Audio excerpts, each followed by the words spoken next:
They laughed when she quietly asked for leftover food, but when her billionaire boss followed her one night, what he discovered in the dark shattered his heart and changed both of their lives forever.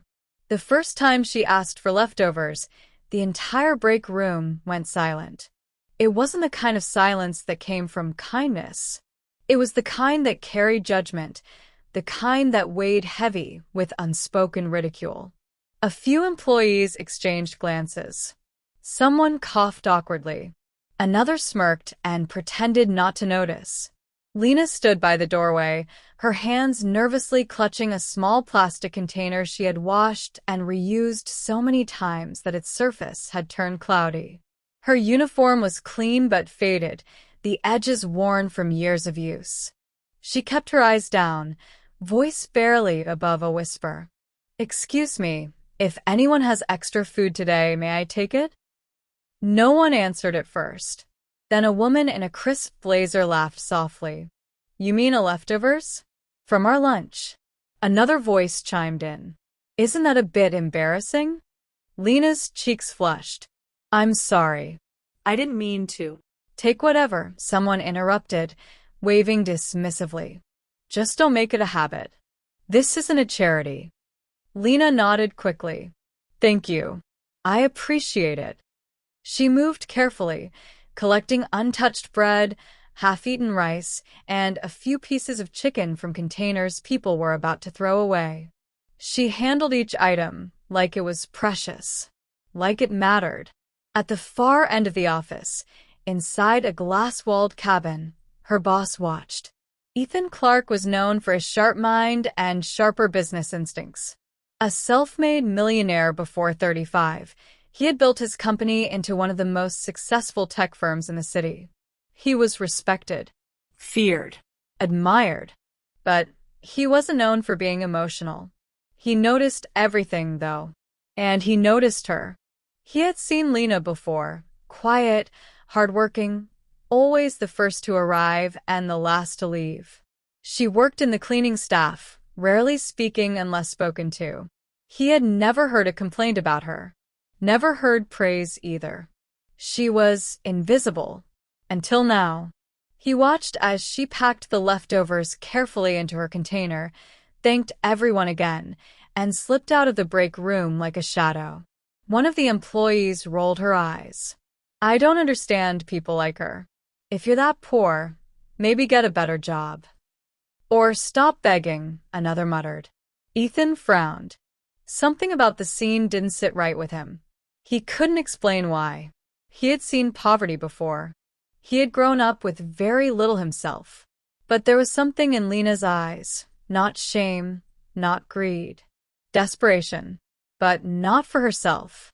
That evening, as employees left the office laughing and chatting, Ethan stayed behind, reviewing reports. Around 8 p.m., he saw Lena walking down the hallway with her small bag and that same plastic container. She thought no one was watching. She paused near the trash bins and carefully checked if any sealed food had been thrown away. When she found a wrapped sandwich, she smiled faintly and added it to her bag. Ethan's chest tightened. Why would someone go to such lengths for leftovers? He told himself it wasn't his business. People had their lives, their struggles. He had a company to run, deals to close. But as Lena exited the building and disappeared into the night, something pulled at him. A quiet, persistent tug. He grabbed his coat. Just this once, he thought. Just to understand. He followed her. From a distance, he watched Lena walk down dimly lit streets, far away from the polished business district. She didn't take a taxi, didn't board a bus. She walked and walked. The city changed around them. Skyscrapers gave way to old buildings. Bright lights turned into flickering street lamps. The sidewalks cracked. The air grew colder. Lena kept walking. Ethan stayed behind, careful not to be seen. He felt a strange mix of guilt and curiosity. Why was he doing this? Why did it matter so much? Then Lena turned into a narrow alley. He hesitated. and followed. What he saw next would stay with him forever. Lena walked down the alley with quick, practiced steps, as if she had done this 100 times before. The streetlights barely reached this part of the city. Shadows clung to the walls, and the air carried the smell of damp concrete and something older, neglect. Ethan stayed at the corner, watching from a distance.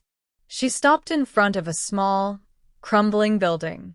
The paint had peeled away years ago, and the staircase leading to the entrance looked like it might collapse under the wrong weight. She pushed the door open gently and slipped inside. Ethan waited. He told himself to leave. This was crossing a line. Following an employee home wasn't just unprofessional, it was intrusive. But something inside him refused to turn away. After a minute, he stepped forward and approached the building. The door hadn't fully closed. He pushed it slightly and peered inside. A dim hallway stretched ahead, lit by a single flickering bulb. He could hear faint voices upstairs. Lena's voice. Soft. Gentle. I brought food. Don't worry. There's enough today. Ethan moved quietly up the stairs, each step creaking under his polished shoes. He reached the landing and saw a door slightly ajar. Warm light spilled through the crack. He looked inside and froze. The room was small, barely more than a single space with a mattress on the floor, a broken table, and a small stove in the corner. But what stopped him cold was who Lena was speaking to.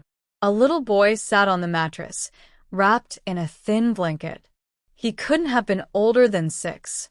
His face was pale, his cheeks hollow, his body too still for a child. Beside him, an elderly woman lay on another mattress, coughing weakly. Lena knelt between them, opening her container. Look, she said softly to the boy, forcing a smile. Chicken today. Your favorite. The boy's eyes lit up faintly. Really? Really, she said. And bread too. She tore the food into small pieces, making sure the boy got the best portions. She fed him slowly, patiently, as if every bite mattered. Then she turned to the elderly woman. Mother, you have to eat something. I'm not hungry, the woman whispered. You need strength, Lena insisted gently. Please. Ethan felt his throat tighten. She wasn't begging for leftovers for herself. She was feeding them. The boy coughed suddenly, a deep, painful cough that didn't belong in such a small body. Lena's smile faltered, but she quickly masked it with reassurance. It's okay, she murmured. I'll get your medicine soon. I promise. The boy nodded weakly. Ethan stepped back from the door, heart pounding. Medicine? How long had this been going on? He leaned against the wall, overwhelmed by a wave of emotion he didn't know how to process. He had seen poverty before, yes, but not like this. Not so close. Not hidden behind the quiet request for leftovers that everyone mocked. Inside, Lena spoke again. I know it's not much, she said softly, her voice trembling now. But we'll be okay. I'll work more hours. I'll find a way. The boy looked at her with complete trust. You always do. Ethan closed his eyes. For the first time in years, he felt something crack inside his chest. He thought of the break room, the laughter, the judgment, the careless words. He thought of himself, watching silently, doing nothing. And suddenly the success, the money, the reputation, none of it felt as meaningful as it had that morning. Inside that small, broken room, Lena fed her family with scraps that others threw away. And she never complained. Ethan turned and walked down the stairs slowly, each step heavier than the last. By the time he reached the street, his vision had blurred. He wiped his eyes quickly, almost angrily. He wasn't the kind of man who cried. But tonight something had changed. He looked back at the building, at the faint light glowing from that tiny window. I'm sorry, he whispered under his breath. And for the first time in a long time, Ethan Clark didn't feel like a powerful man. He felt small. The next morning, Lena arrived at work as she always did, early, quiet, and invisible.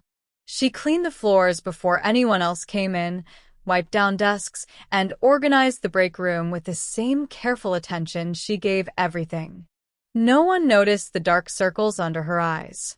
No one asked if she had slept. Why would they? To them, she was just the cleaner. By noon, the office buzzed with energy.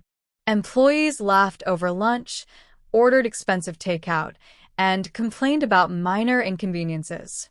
Lena stood near the doorway again, holding her small container. Her heart pounded. She hated this part, but she needed to ask. "Excuse me," she said softly. "If anyone has extra food today." A man snorted. "Again? Does she do this every day?"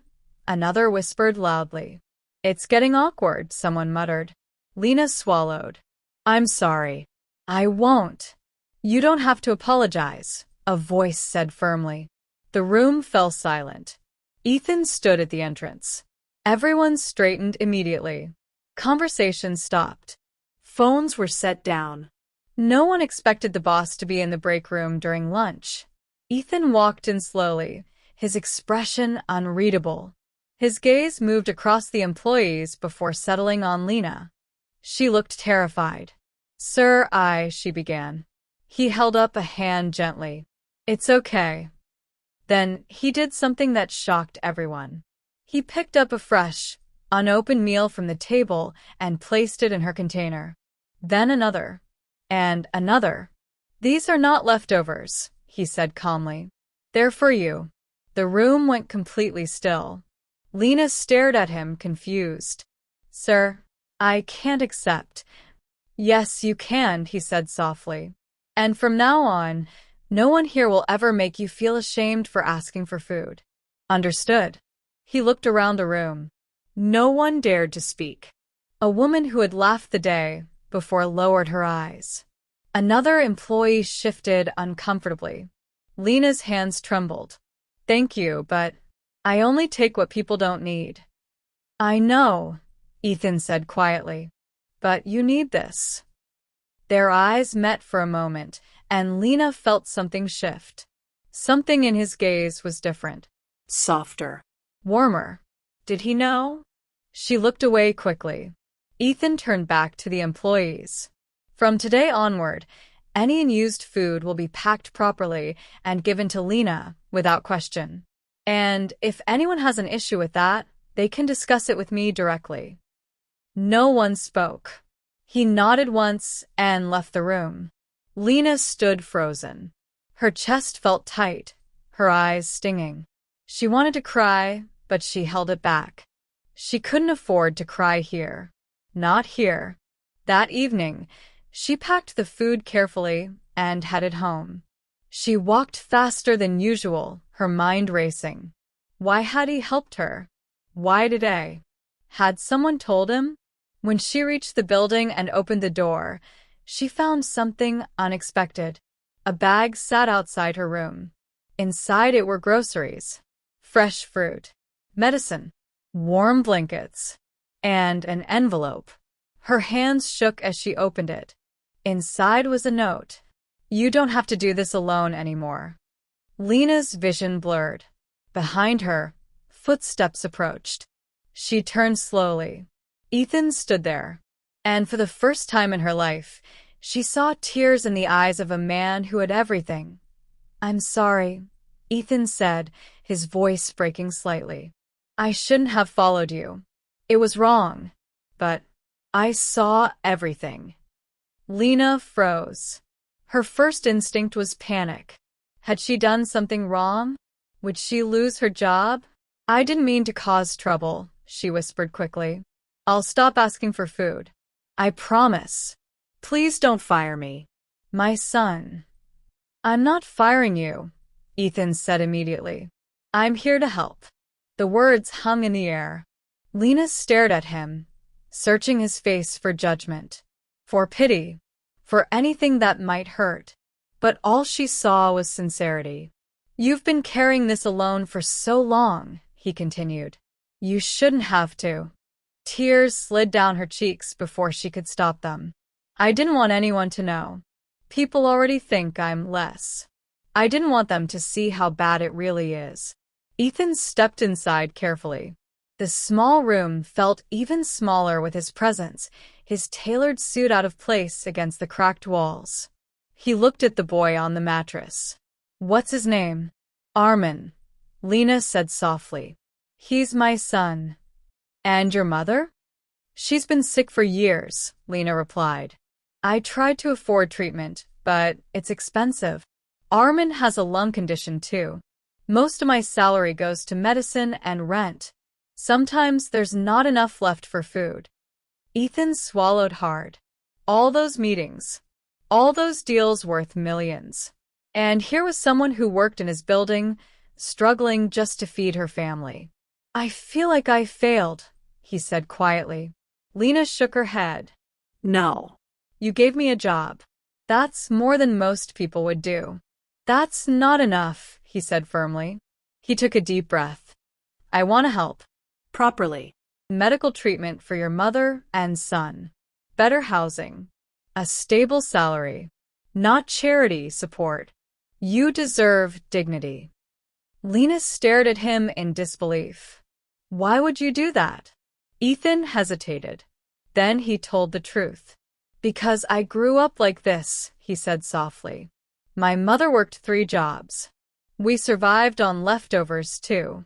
I promised myself that if I ever made it out, I wouldn't forget. Somewhere along the way, I did. Until I saw you. Silence filled the room. Then Lena covered her face and cried. Not from shame. From relief. That night, something shifted in both of them. Not just employer and employee. Not just rich and poor. Human to human. And for the first time in years, Lena didn't feel alone. Months passed, and the change was undeniable. Lena and her family moved into a small but comfortable apartment provided through a company housing program Ethan created for employees in need. Armin received proper medical treatment. His laughter slowly returned. Lena's mother began to recover. At work, things changed too. The break room became a place of kindness instead of judgment. Employees organized food drives. No one laughed when someone needed help. They had seen what quiet struggles looked like. And Ethan? He visited often, but never as a savior. Just as someone who cared. One evening, he watched Armin run across the apartment, giggling. Mom, look. I can breathe better now. Lena smiled through tears. Yes, you can. Ethan turned away slightly, wiping his eyes.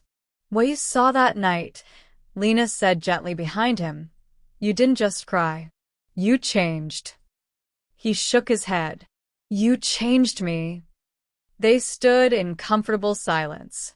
Why didn't you ever tell anyone? He asked. Because people judge what they don't understand, Lena replied. And sometimes dignity is all a person has left. Ethan nodded slowly. He would never forget that lesson. From then on, the company adopted a new motto, kindness before judgment. And every time someone asked for help, no one laughed. Because they remembered the woman who once begged for leftovers, and the boss who followed her home and cried when he finally saw the truth. Thanks for watching this emotional story. If this story touched your heart, remember, never judge someone by what you see on the surface. Sometimes the quietest people are fighting the hardest battles. A small act of kindness can change someone's entire life, just like it did in this story. If you believe in humanity, compassion, and second chances, make sure to like this video, subscribe to the channel, and share it with someone who needs a reminder to be kind. Comment below, what would you have done if you were in the boss's place? Until the next story, stay kind, stay humble, and remember, every person you meet is carrying a story you cannot see.